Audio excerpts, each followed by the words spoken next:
C'est un plaisir de vous retrouver sur Medi 1. Soyez les bienvenus dans l'invité de la rédaction. Le jeudi 14 mars dernier, d'importantes coupures Internet ont affecté plusieurs pays africains en raison de câbles sous-marins défectueux. La Côte d'Ivoire était l'un des pays les plus touchés par ces perturbations. Dans cette émission, nous reviendrons sur les leçons à tirer d'une telle crise et quelques propositions à faire. Nous sommes en compagnie de monsieur Déaloué Dodo Alexis. Bienvenue sur notre plateau. Merci de m'accueillir. Vous êtes expert télécom, vous avez 32 ans d'expérience dans le domaine écrivain, vous avez travaillé chez un des opérateurs et managers d'une entreprise. Avec vous allons parler de cette crise. Hors antenne, on parlait de crise Internet, mais vous dites que c'est une véritable crise télécom, c'est bien cela? Tout à fait. Pourquoi? Mais je pense que la crise qui s'est passée, il faut l'appeler une crise télécom, qui a touché le produit phare des télécoms aujourd'hui, qu'est l'Internet. Parce que l'usager ordinaire, le consommateur ordinaire, qui ont leur téléphone, qui ont leur smartphone, effectivement, tout de suite, ils voient que les télécoms, en fait, que l'Internet ne marche pas.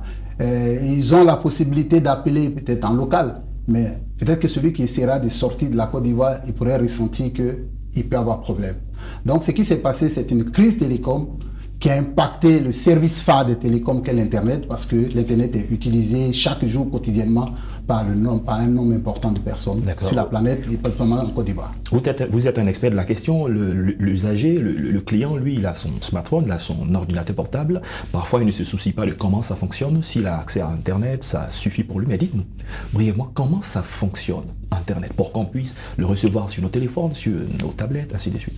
Alors, rapidement, c'est que l'Internet, c'est un réseau d'ordinateurs interconnectés qui permet aux usagers d'aller chercher l'information là où elle se trouve.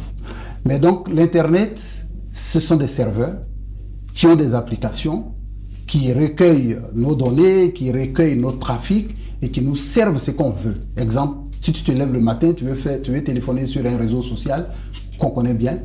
Quand tu prends ton téléphone, tu téléphones, tu ne sais pas d'où ça vient. Mais par contre, ce réseau social va faire le tour, j'allais dire, du monde avant de revenir à atteindre votre interlocuteur. Les principaux opérateurs fournissent Internet à leurs clients, mais les principaux opérateurs, quelle est leur source? Comme je l'ai dit tout à l'heure, l'Internet, c'est des réseaux interconnectés. Donc, les opérateurs s'interconnectent aux grands opérateurs qui ont derrière eux des grands serveurs qui leur permettent d'avoir l'Internet. Enfin, de permettre à leurs usagers, à leurs clients, les services Internet dont ils ont besoin. C'est ça qui est très bien. On a entendu ces derniers temps coupure de câbles sous-marins. Il y a des hypothèses qui parlaient d'éboulement de terrain sous-marin dû aux éventuels séismes. Monsieur Dodo Alexis, c'est quoi la coupure de câbles sous-marins? En quoi est-ce que les câbles sous-marins sont importants pour Internet? Alors, les câbles sous-marins sont importants pour Internet parce que l'Internet est né aux États-Unis et l'information, pour la chercher, il faut la chercher là où elle se trouve. Elle peut être en Afrique, on peut utiliser des câbles terrestres. Elle peut être en Europe. Là, on est obligé de traverser, par exemple, l'Afrique, la Manche. Donc, il faut un câble. Si l'information se trouve aux États-Unis, il faut traverser l'Atlantique. Et pour traverser ces eaux-là, par rapport au nombre important d'usagers et du trafic, il faut les câbles sous-marins à fibre optique. C'est la fibre optique qui transporte ces informations-là.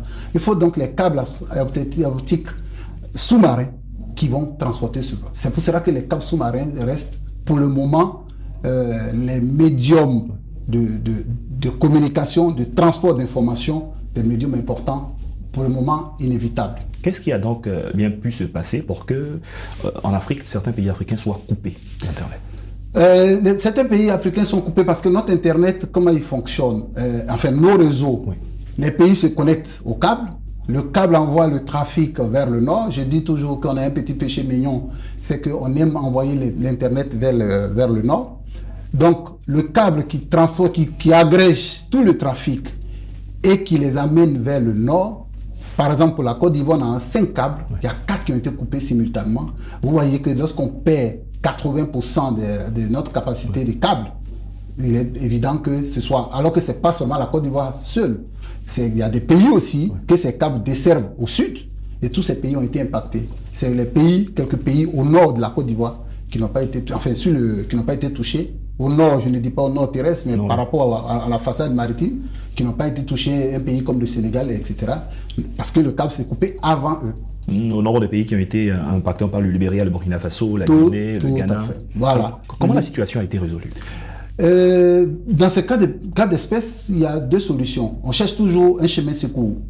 Comme les câbles partent de l'Afrique, beaucoup de câbles partent de l'Afrique du Sud. On réoriente le trafic vers l'Afrique du Sud qui a aussi des interconnexions avec d'autres pays. Soit on utilise les passages terrestres pour rejoindre les pays qui n'ont pas été impactés pour faire passer son trafic.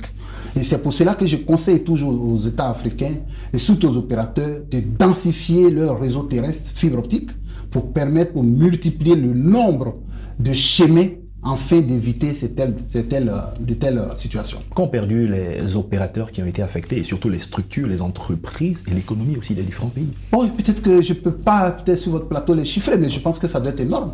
Parce qu'il y a eu des perturbations et progressivement, les services ont été rétablis avec des chemins. Mais il faut éviter cela. Et je pense qu'il y a des solutions. Aujourd'hui, densifier les routes terrestres. Deuxièmement, avoir un peu comment positionner les navires câbliers sur nos façades pour amoindrir le temps de réparation. Revenons sur la première proposition, densifier les routes terrestres. Oui. Qu'est-ce que ça veut dire? Alors, densifier les routes terrestres, ça veut dire quoi? Ça veut dire que si nous prenons notre espace géographique, la CEDEAO, toutes les capitales de la CEDEAO doivent être reliées par des fibres optiques terrestres. Et donc, de ces fibres terrestres-là, on peut toucher les câbles sous-marins. Pour des pays qui ont déjà les câbles sous-marins, ça permet, ce qu'on dit dans notre jargon, de sauter, par exemple, les parties impactées par une coupure, rattraper le câble par la route terrestre et continuer à envoyer son trafic là où il est destiné, généralement en Europe pour quelques pays, pour les pays que je connais. D'accord. Autre solution, vous en parliez tout à l'heure. Autre solution, bon, je suis vraiment, je le dis avec beaucoup de force, il faut qu'on pense aussi à la construction d'autres systèmes de câbles sous-marins, mais cette fois-ci pas qui vont vers l'Europe, mais qui vont vers l'Amérique latine. Et quand on parle de construction locale, africaine.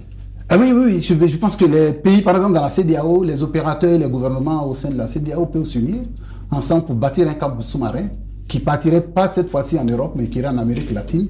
Ça nous donne une autre route de sortie en dehors de celle qui va vers l'Europe. Si on devait tirer quelques leçons de cette crise télécom qui a affecté le principal produit Internet, qu'est-ce que vous direz? Mais je dirais que on peut toujours dire que ça ne peut pas arriver, mais c'est arrivé. Et comme c'est arrivé, il faut prendre des mesures idoines pour ne plus que ça arrive.